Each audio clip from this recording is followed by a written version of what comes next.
ہمیں نہیں معلوم کہ اگلے سال ہماری زندگی میں یہ دن آتے بھی ہیں یا نہیں، ہم اس سے پہلے ہی نہ دنیا سے چلے جائیں. اس لیے بہت ضروری ہے کہ ان 10 دنوں کی پلاننگ کریں کہ ہم نے کیا کیا کرنا ہے. صرف وہ کام کافی نہیں جو ہم ہر روز نیکی کے کام کرتے رہتے ہیں، مثلا جو روٹین میں نوافل پڑھ رہے ہیں یا صدقہ خیرات کر رہے ہیں یا اور نہیں، مزید بھی کرنا ہے. صحابہ ان دنوں میں انتھک محنت کیا کرتے تھے. سعید بن جبیر ذی الحجہ کے 10 دن داخل ہونے کے بعد عبادت میں بہت زیادہ کوشش کرتے تھے، حتیٰ کہ وہ اتنی محنت کرتے کہ لگتا کہ وہ اس کی قدرت نہیں رکھتے، یعنی اپنے آپ کو اتنا تھکا دیتے کہ لگتا کہ بس اب اس سے زیادہ کچھ کر نہیں سکتے، آخری درجے تک. اب نیک اعمال میں سے افضل عمل جو ان دنوں کے لیے پسندیدہ ہے وہ اللہ کا ذکر ہے. نبی صلی اللہ علیہ وسلم نے فرمایا کوئی دن اللہ کے ہاں ان 10 دنوں سے زیادہ عظمت والا نہیں ہے، اور نہ ہی کسی دن کا عمل اللہ تعالیٰ کو ان 10 دنوں کے عمل سے محبوب ہے. یعنی نہ دن ان دنوں سے افضل ہے اور کوئی اور عمل اس سے افضل نہیں. بس تم ان 10 دنوں میں کثرت سے لا الہ الا اللہ، اللہ اکبر اور الحمدللہ پڑھو، یعنی تحلیل، تکبیر اور تحمید. اب اس کے لیے یہ جو کلمہ نا سبحان اللہ والحمدللہ ولا الہ الا اللہ واللہ اکبر، یہ ان تینوں کلمات کا مجموعہ ہے اور اس میں سبحان اللہ کا اضافہ بھی ہے. اسی طرح اللہ اکبر لا الہ الا اللہ واللہ اکبر وللہ الحمد. ٹھیک ہے، اس میں بھی تینوں چیزیں آ جاتی، الحمد بھی آ جاتی ہے، اللہ کی حمد بھی آ جاتی ہے، اور لا الہ الا اللہ اور اللہ اکبر بھی آ جاتا ہے. صحابہ کرام جو تھے ان میں سے ابن عمر اور ابو ہریرہ رضی اللہ عنہما ان 10 دنوں میں بازار کی طرف نکل جاتے اور دونوں تکبیرات پڑھتے، یعنی مل کے بھی پڑھتے. لوگ ان کی تکبیر سن کر تکبیر کہتے، یعنی یہ پڑھتے تو جو سنتا تو وہ بھی کہنا شروع کر دیتا. تو لوگ ان کی تکبیر سنتے کا کیا مطلب ہے کہ یہ تکبیرات اونچی آواز سے پڑھ رہے ہوتے تھے. آپ دیکھیں گھروں میں اکثر لوگ گنگناتے رہتے ہیں یا کچھ، تو گھروں میں بھی تکبیرات اونچی آواز سے پڑھیے، چلتے پھرتے اونچی آواز سے پڑھیے تاکہ دوسروں کو یاد آ جائے. اونچی آواز سے پڑھنے کا مقصد اصل میں کیا ہے؟ یاد دہانی، کہ دوسرے لوگ بھی پڑھنا شروع کر دیں. پھر اسی طرح محمد بن علی جو تھے، ان صحیح بخاری میں آتا ہے کہ وہ نفل نمازوں کے بعد بھی تکبیر کہتے تھے. یعنی نفل نماز پڑھ کے، جیسے تہجد کے پڑھے یا چاشت اشراق کے پڑھے یا پھر اس کے علاوہ، تو وہ نفل پڑھ کے بھی تکبیر پڑھتے تھے. اسی طرح عورتیں بھی تکبیرات پڑھتی تھی.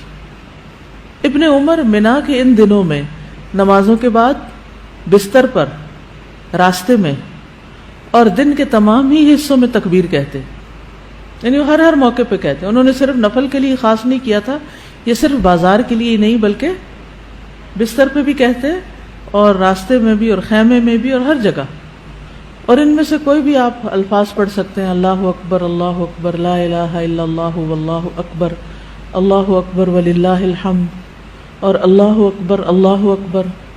اکبر وللہ الحمد، اللہ اکبر. اسی طرح اللہ اکبر کبیرہ، اللہ اکبر و اجل، اللہ اکبر وللہ الحمد. پھر اللہ اکبر کبیرہ، تو اللہ اکبر کبیرہ والحمد للہ کثیرہ وسبحان اللہ بکرۃ واصیلا بھی آپ پڑھ سکتے ہیں. ٹھیک ہے، آخر میں اللہم اغفر لی بھی کہہ سکتے ہیں. دوسرا اہم کام جو ان دنوں میں کرنے کا ہے وہ 9 ذی الحجہ کا روزہ ہے. اس روزے کی خاص فضیلت ہے جس سے انسان کے گناہ معاف ہوتے ہیں، اور یہ دن 1 سال گزرے ہوئے اور 1 سال آنے والے گناہوں کا کفارہ بنتا ہے. لیکن اس کے علاوہ بھی آپ باقی دنوں میں روزے رکھ سکتے ہیں. خاص طور پر جن کے رمضان کے روزے رہتے ہوں وہ ان دنوں میں قضا کر لیں. جو شوال میں نہیں کر سکے، ذوالقعدہ میں نہیں کر سکے، اب ذوالحجہ میں کر لیں. اجر کا اجر ہے اور اپنے فرض کی ادائیگی بھی ہو جائے گی. شوال کے روزے تو الگ الگ رکھنے پڑتے ہیں، لیکن یہ آپ ملا کے بھی رکھ سکتے ہیں، کیونکہ ان پہلے 8 دنوں کے روزے کو مخصوص نہیں ہے. یہ ہم نفلی روزے ثواب کی خاطر رکھتے ہیں، لیکن اگر قضا رکھ لیں تو بہت اچھا ہے. اور ان دنوں کا سب سے افضل عمل قربانی ہے. اقوال میں تسبیحات ہیں، افعال میں قربانی. تو مجھے امید ہے کہ آپ سب نے قربانیوں کا بندوبست کر لیا ہوگا. اگر ہر شخص الگ الگ نہیں کر سکتا، تو مل کے بھی اکٹھے ہو کے بھی قربانی کر سکتے، کیونکہ جان کا صدقہ تو کبھی بھی کیا جا سکتا ہے. تو عام دنوں میں کرنے کے بجائے ان دنوں میں انسان کر لے، ان دنوں میں پیسے جمع کرا لے. خاص طور پر غریبوں تک جو پہنچایا جاتا ہے گوشت، اس میں انسان اپنا حصہ ڈال لے. ایک طرف کیا کرنا ہے، تسبیحات کی کثرت، اور دوسری طرف کیا چھوڑنا ہے، غیبت، چگلی، طانا، فضول میں لغو باتیں، ہنسی مذاق. اپنے شر سے دوسروں کو محفوظ رکھنا، اپنی زبان سے دوسروں کو اذیت نہیں دینا، بدگمانی، تجسس، ٹوہ نہیں لگانا، آر نہیں دلانا، نفرت و بغض نہیں کرنا، ظلم نہ کرنا ہے نہ ہونے دینا ہے، کسی کو بے عزت نہیں کرنا، آر دلانا اور تانا دینے والی عادتوں کو چھوڑنا ہے. ٹانٹنگ، وہ جو عادتیں ہوتی ہیں نا، ان کو بھی چھوڑنا ہے. غصہ نافذ کرنے کی طاقت رکھنے کے باوجود اس کو چھوڑ دینا ہے. گالی گلوچ، بد زبانی، ان چیزوں سے بھی بچنا ہے. مسلمان کو ہر طرح کی اذیت دینے سے رکنا ہے. رشتہ داروں کی قطع تعلق ہی نہیں کرنی، ان کو منانا ہے. ظالم رشتہ داروں پر بھی مہربانی کرنی ہے. اپنے شر سے پڑوسیوں کو بچانا ہے.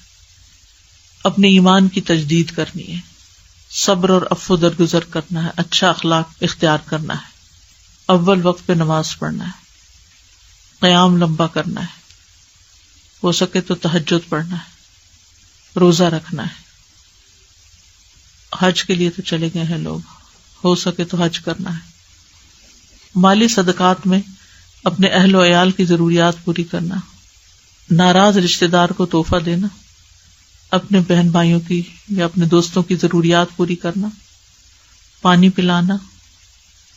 ایسا صدقہ جو خود کو محتاج نہ کرے کسی کا. ناراض لوگوں کو آپس میں صلح کرانا. کسی کو خوش کرنا، کسی کی پریشانی دور کرنا. پھر اپنے نفس اور خواہش سے جہاد کرنا. لوگوں کو اپنی برائی سے محفوظ رکھنا. اور صدقے خیرات میں کھانے پینے اور دیگر چیزوں کے علاوہ اچھی کتابیں، اچھے پیمفلیٹس اور خصوصاً اس ٹاپک کی اویئرنیس لوگوں میں کریٹ کرنا ہے. قرآن کی تلاوت میں عام روٹین سے زیادہ پڑھنا، اس کو انکریز کرنا ہے. اللہ سبحانہ و تعالی ہمیں عمل کی توفیق عطا فرمائے.